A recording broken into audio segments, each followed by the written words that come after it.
হিসাব বিজ্ঞান দ্বিতীয় পত্র সিকিউ মানে সৃজনশীল শর্ট সাজেশান। এটা শুধুমাত্র দুর্বল ছাত্রছাত্রীদের জন্য।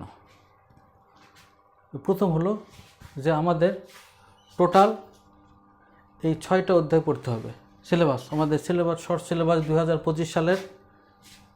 দ্বিতীয় অধ্যায় হলো অংশীদারি ব্যবসায়ের হিসাব। চতুর্থ হলো যৌথ মূলধনী কোম্পানির মূলধন।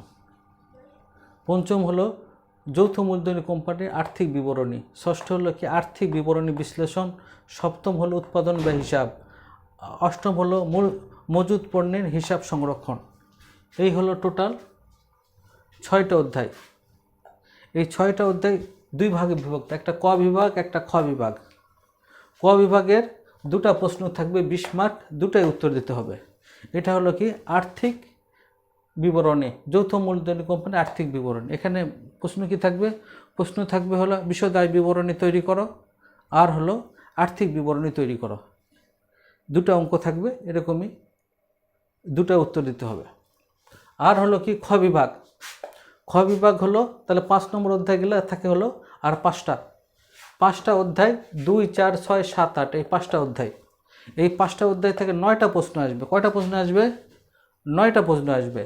আর তোমাকে উত্তর দিতে হবে 5টা। তাহলে কি তোমাকে সব পড়তে হবে? কখনোই না। তো আমাদের 9টি প্রশ্নের উত্তর দিতে হবে। 9টি প্রশ্ন থাকে, 5টি প্রশ্নের উত্তর দিতে হবে। 5 × 10 = 50, আর এখানে 20। এই 50 আর 20 70।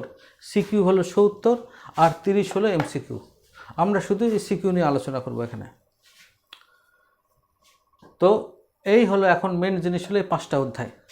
এই 5টা অধ্যায়ের মধ্যে অংশীদারি হিসাব এটা খুব জটিল, এবং যারা পড়ে নাই কিংবা দুর্বল, পড়ছো কম, তারা এটা পড়তে অনেক সময় লাগবে।